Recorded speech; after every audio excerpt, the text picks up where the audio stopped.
بسم الله الرحمن الرحيم إذا السماء انشقت وأذنت لربها وحقت وإذا الأرض مدت وألقت ما فيها وتخلت وأذنت لربها وحقت يا أيها الإنسان إنك كادح إلى ربك كدحا فملاقيه فأما من أوتي كتابه بيمينه فسوف يحاسب حسابا يسيرا وينقلب إلى أهله مسرورا وأما من أوتي كتابه وراء ظهره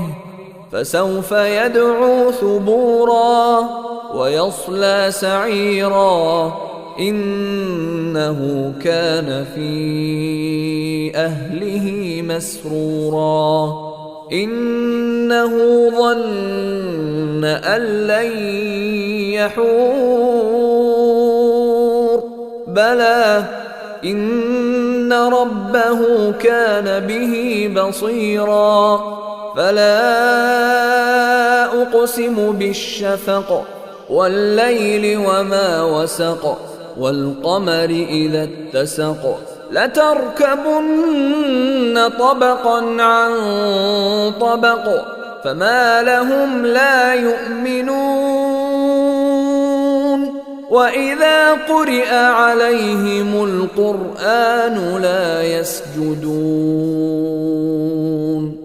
بل الذين كفروا يكذبون والله أعلم بما يوعون فبشرهم بعذاب أليم إلا الذين آمنوا وعملوا الصالحات لهم أجر غير ممنون.